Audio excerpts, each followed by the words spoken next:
Good evening. Welcome to the webinar tonight, and I'm happy to have you here. I love teaching people about the fun things that I've learned in life. And I want you to understand that I'm really excited to be helping you out by giving you ideas that expand you, that stretch you out so that you aren't feeling small, so that you're not feeling closed in, but you can express yourself, you can expand out in such a way that you're better able to tackle what you want to be doing in life. And I hope that tonight's topic really gets to you in a way that it sinks deep down into you. Because one of the key things that I've found in life is that if I'm not searching to improve myself, my life actually tends to get worse. And when I say it gets worse, it comes down to some simple things such as if I'm not working on who I am, whether it's through some form of education or working to get rid of bad habits, anything of that sort, the things that I run into are that my life gets worse from the aspect that I start thinking things about myself, thinking things about others that actually put out some pretty ugly feelings that people pick up on. So tonight, I want you to understand what's going on with how it affects your mind. So as a way of introduction, my name is Mark Fincher, and I am the Chief Mentor here at Living Tree Connections. And as the Chief Mentor, I get to work with people one-on-one, and I get to work with people in groups.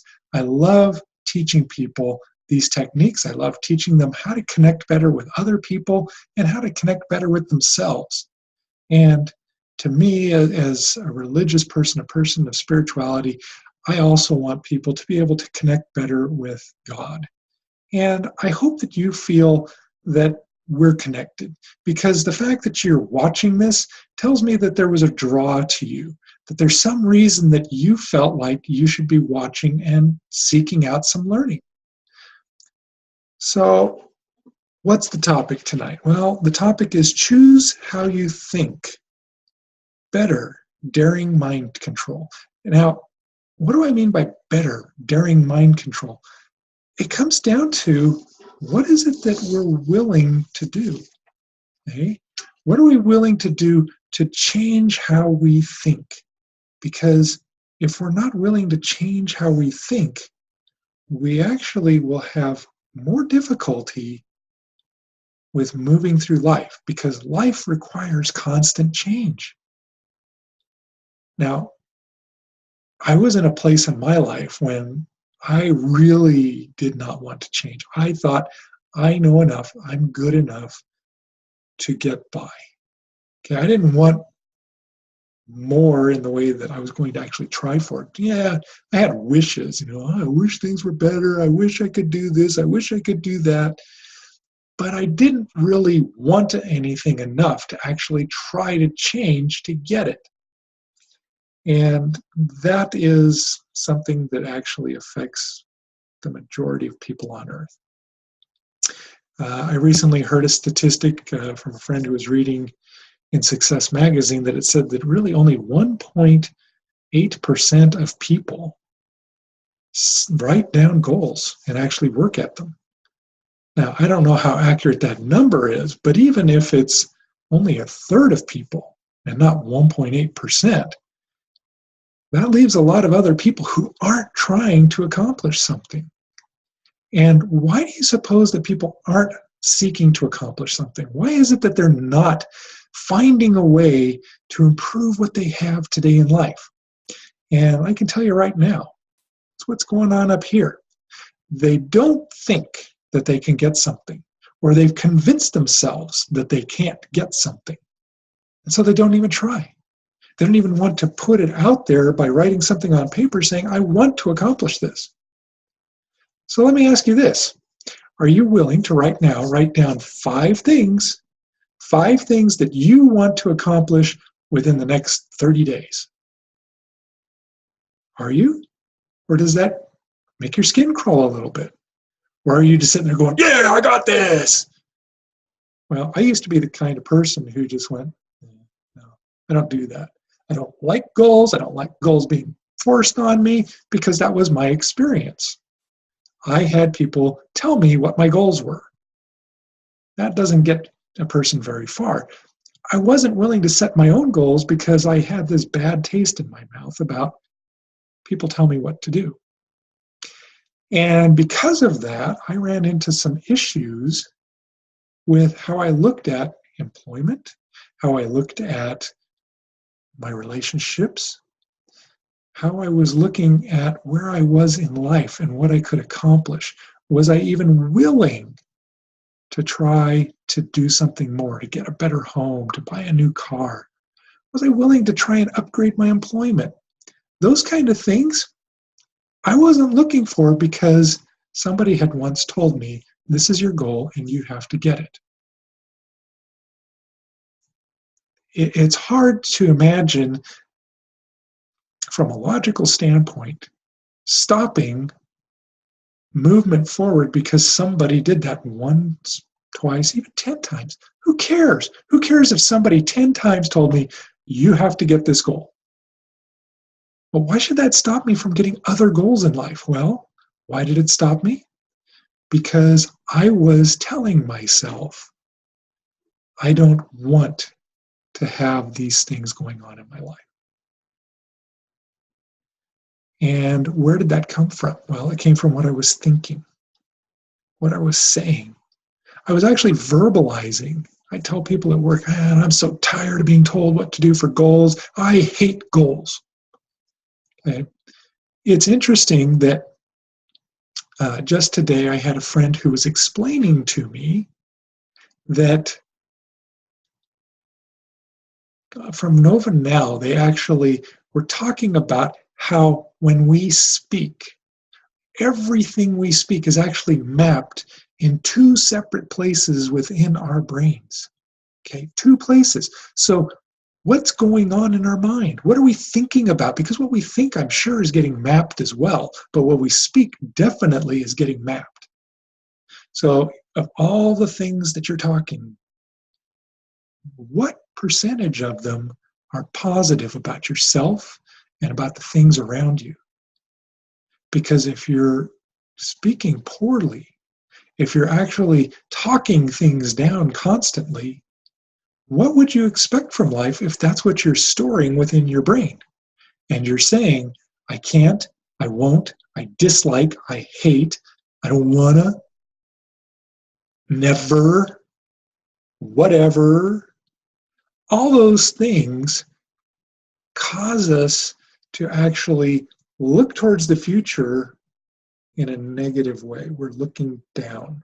We're seeing things in a way that it doesn't look good because everything that we've stored in our head on a consistent basis is what's down. We're not looking up. Whereas if we're saying, I'm going to try for this, I'm going to do my best because I always give my best. If we start talking that way, even if we fail to accomplish something, if we look at it and we say, well, I gave it my best, and I learned this, and I learned this, and I learned this, if we start doing that, where we actually start listing out what it is we're accomplishing in our failures, we actually will find that the beauty of life is found in our failures and in the mistakes that we make, because we develop a laundry list of things. Okay, I shouldn't do this and I shouldn't do this, but this thing worked. That was cool. When we start recognizing the things that are cool, the things that work well, that's when we start to recognize, hey, I have good things in my life because my past experience has taught me how to get good things going forward.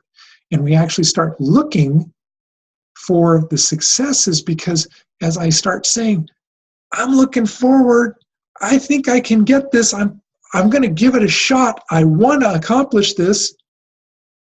And the more we do that and the more we accomplish, we say, I got past experience that says, oh, yeah, I can do that. I'm going forward. I'm going to make it. Where do you go? What do you put into your head? Because in this experience we call life, we have so many things that can cause us to maybe not feel so happy if we're looking down on them. But those hard things that we run into in life can become accomplishments when we start recognizing, oh, wow, I actually did well with this. When I consider, oh, even though this went horribly wrong and all these things here were not so good, if you can recognize, but within that, I did this right and I did this right. Oh, there's something I should never do again, but I did all these things right. When you start to recognize that, it sets in your head that as you come up to new issues, new problems, new concerns, you go, well, past experiences never do this, but I know how to do other things right. So I'm going to keep trying. And even though it may be something completely new, something completely different, you can find that you have the courage to actually take steps to do those because in the past you said, I could do things successfully even in failure. It's kind of cool to recognize that failure is what motivates us to move forward if we look at it correctly. So let me draw you a diagram real quick. We're going to go with a stick figure here.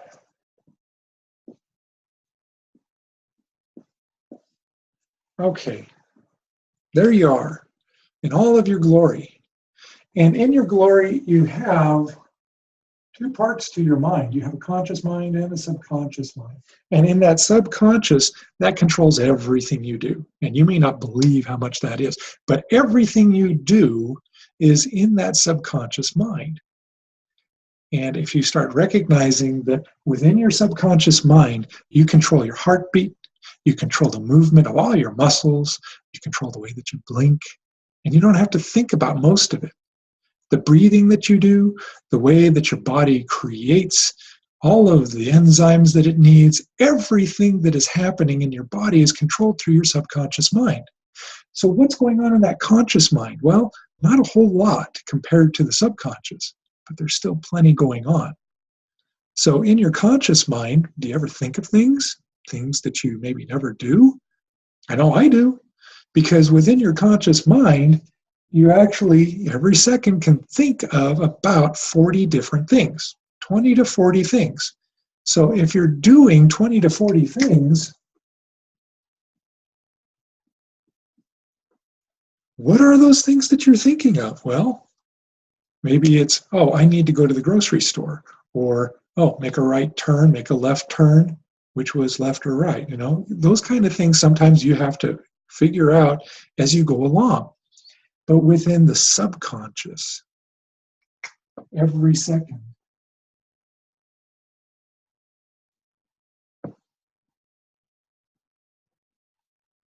you have 40 million pieces of data that are analyzed, that are assessed. So think of it this way. You may remember you have hair all over your body, hair. And do you recognize anytime something touches one of those hairs? Do you recognize when your teeth click together every time they do? Because your body senses it, but does it report it back to your conscious mind? No. Now, if something starts crawling up your leg, does your body tell you that? Yeah, your mind goes, wait, this is different, this is not normal, and it pays attention. But if it's just your clothing rubbing up against it, no, it doesn't worry about it because it's used to that. I want you to recognize that your subconscious mind doesn't do a whole lot for you. It's the subconscious that's working. But what is it that the subconscious is working with? Well, that's where it gets rather interesting, because in your conscious mind, you send messages down to the subconscious all the time. And you might say, I just saw that food and that makes me hungry. I'm hungry. And before your body may not have even been recognizing you were hungry, but because of input that triggers a program, you then consciously think, I'm hungry. Now, part of that's coming out of your subconscious, but you consciously assess that and say, I'm hungry. And all of a sudden, your body starts reacting to the statement, I'm hungry. Well, for all the statements that we make that get into our subconscious sends plenty to our conscious mind. And in doing that, all of that programming that divides the conscious and subconscious, because some of the thoughts we have our subconscious rejects. Think of it this way. How many times have you driven down the freeway and somebody cut you off and you thought, I want to kill them? Well, did you? I hope not. But you may have had that thought, but your subconscious mind rejected it because it's like, no, that's not something that works. That will get us in trouble. You can see that because we have a filter at that point, it's good for who we are because we don't immediately act on what we think.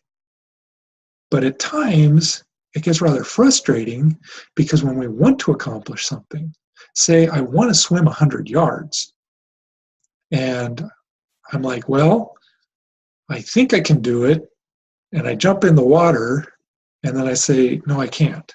I haven't even started yet. Maybe you could have, but because you consciously thought, no, I can't, you then turned on a program that maybe accepted, no, I can't. Because it said past experience says, no, I can't, even though physically you might have been able to.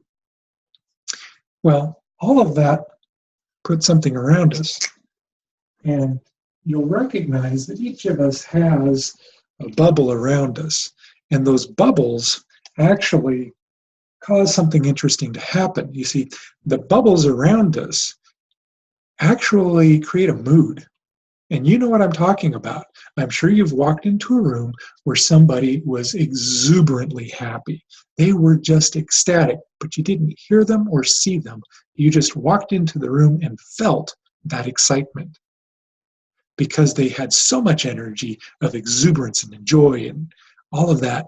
You were going, wow, something cool is going on here. You might have even been drawn into the room because you could feel it, even though you couldn't hear it. And that kind of energy is around us all the time. But how much of that is coming from positive thoughts? And how much of it is coming from negative thoughts? And if the balance is more negative, what's our mood? What are we thinking? That's what it comes down to. What are we thinking? So, do we want to change how we're thinking? And that's what I want to talk to you about tonight is that change process. You see, if we have all of this around us, if all that energy says, all the pluses and minuses when summed up, create my mood, and I'm more negative, so my mood is negative, does it have to stay that way? No, it doesn't. And you can kind of get that because how many times have you sung a song when you were in a grumpy mood, but one of your favorite songs came on the radio and you just started singing, all of a sudden you felt better. You can change your mood. And you do that through changing the way you think, changing how you are feeling about what's around you, what's inside of you. So I want to give you several options of ways to do that. And the ones that I love to do what I call declarations. You've probably heard of affirmations. Affirmations are to say a positive statement about yourself or people around you. Well, a declaration takes it up a notch. Okay, here's an affirmation. A declaration takes it up a notch, or you can go with epic declarations and really take it up. So one of the declarations that I have is that I am confident and I am charismatic. See, it puts a smile on my face just when I think of it. I have a power statement that I use. I am a courageous and bold messenger and leader, enthusiastically providing light and comfort, because those are qualities that I want. And I say that every day. I say it all the time. I am a courageous and bold messenger and leader, enthusiastically providing light and comfort because I want to be enthusiastic. I want to be courageous. I am bold. Okay? Want to be, to be. And I make these statements present tense. I am, even though it seems like a lie at times. No, I know I'm not that way. Guess what? You can be, because inside, that's really who you are. And too often we're so afraid of letting who we really are on the inside out, we find every excuse to not do that. Well, my invitation to you today, my friends, is to get past that, to get past that fear of being somebody important.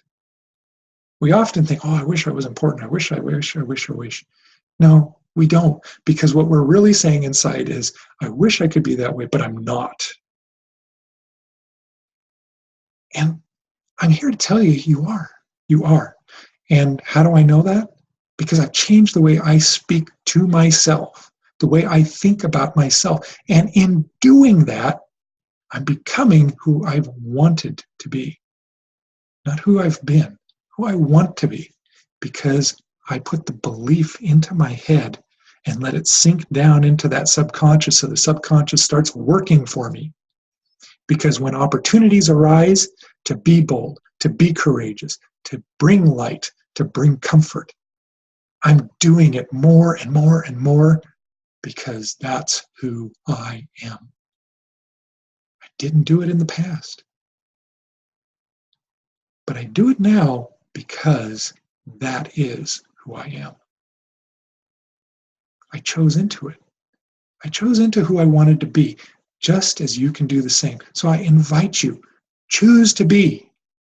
Choice is the key to becoming who you want to be. If you don't choose into it and you keep talking yourself down, I'm no good, I'm not enough, I'm a horrible person, I'm mean, I'm dumb, I'm stupid, whatever that negative thing is, stop it. Stop it and start lifting yourself up. I am fun. I am exciting. I am a beautiful person. I have value that other people recognize and desire to learn from. I have inner value. So maybe you should just stop for a moment, look in the mirror, and just say, I love myself. I truly love myself. And if you can't go there, just say, I like myself. I like myself, and smile. Look in your eyes. Look right into these two things. They are the windows to your own soul. You can look into them just like anybody else can. Look into them and just say, I like myself. And then one of these days, you'll get to the point where you can say, I love myself. I love who I am, and I love what I'm doing because I am good. You are good, and I want you to feel good about who you are. And as you do that, you can then start looking at other people and saying, I love to be around people. As a matter of fact, that sounds like a good declaration. I love to be around people and interact with them. Because when you start talking the way that you want to be, you will start acting that way. Repeat that over and over and over again, and you will start doing that. But the difference between a declaration and an affirmation is the declaration really provides emotional oomph to it. Okay? So whether it's putting your hand on your heart and saying, I love myself, with true, deep meaning. Or maybe you just stand there and you just say, I love myself. When you do it, when you put that emotion into it, that just drives it right in there. It comes right from that conscious mind, boom, right down into the subconscious, and boom, down into your heart. It comes in there and it swells. You feel it. And when you feel it, you know it's gotten in. And you do that on a regular basis, daily. I'd recommend daily, my friends. When you start doing those things where you bring up that emotion, when you say that, that's going to move you in ways you never realized you could. And I know you can, because I've done it myself. I was a mean, spiteful person, and I have changed who I am by recognizing there's something more and actually telling myself I am that way. Okay? I'm a fantastic businessman. I work hard at my job. I work hard at helping people because, well, guess what? Right now, I'm here. I'm talking to you because I want you to get that message. I think you're getting the idea. So why do this? Why am I here talking to you? Well, one of the reasons I'm talking to you about this is because I recognize that we have a problem. And I think you do too. I think you see people who are depressed, people who think that they are nothing, that they can't accomplish anything, or they're looking at everybody else and pointing a finger and going, it's you, you are my problem. And yet nothing ever changes for them because the finger's always pointed outside. They won't look to inside to say, what can I change in the way I think and feel to get different results? If people continue to work like this, and you've seen it all around you, you know that this is happening all the time. If you get to the point where you recognize what is going on and you truly want to make a change, that will change the world. But if we don't have that change, well, you can be in that fear that everybody's been in. I've watched it for the last 15 years of just rampant fear about what's going to happen tomorrow, next week, next year. It's always a fear of what's next, what's around that corner that's going to destroy my life. Rather than having the hope that says, I'm moving forward and I see good things coming. I can actually visualize, there they are, they're coming, I can see it, and then they accept it into their lives. But they live in fear instead, and as that fear grows, society starts to fall apart. And I think we've seen quite a bit of that in the last few years. I want to change that course because I truly believe that we have better things ahead of us. But it requires us to think and speak differently, to see things in a new way, see possibilities that we didn't think were there. But if we start speaking those possibilities with conviction, then we will actually be able to move forward. So, how do I propose we solve this problem? Well, one means that I have for doing that is to get yourself a mentor. You see, I do mentoring one-on-one with people, as I said before. I mentor groups. And in doing that, I help people at their own level, at their own space where they want something more. I help them find it. And when I say I help them find it, I'm talking about what's true inside of them, where they want to be, the kind of things they want to accomplish. I help them move along that path, letting them recognize what that path should be.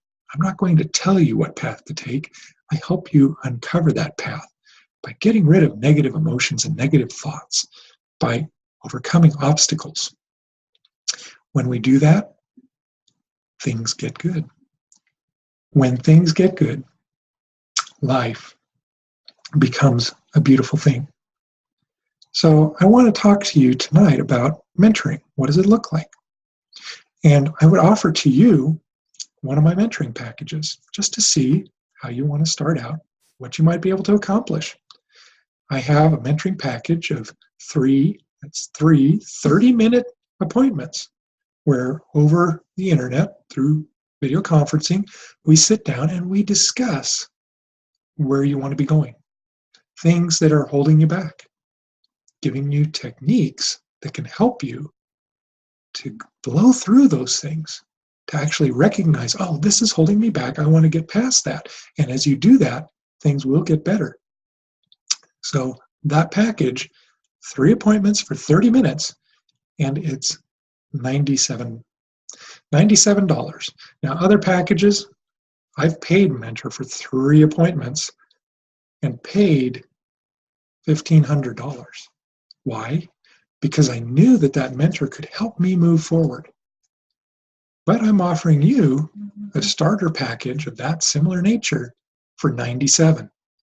So if you're interested, contact me. You can reach me through my website, livingtreeconnections.com. And just drop me a line and say, hey, I want to talk to you about mentoring. We can arrange a time to talk and move forward with getting you to where you want to be, because you're worth it. And I want you to feel that what's around you is more positive than negative. Because for all that thinking you do, there's so much more going on underneath. Let's make it start working for you, because life gets so much better when you do. Again, I'm Mark Fincher, and thank you for sharing this opportunity to discuss some cool things about how to change one's mind, to be brave, to be bold, and to make things better in a daring way. Thanks again. Have a great evening.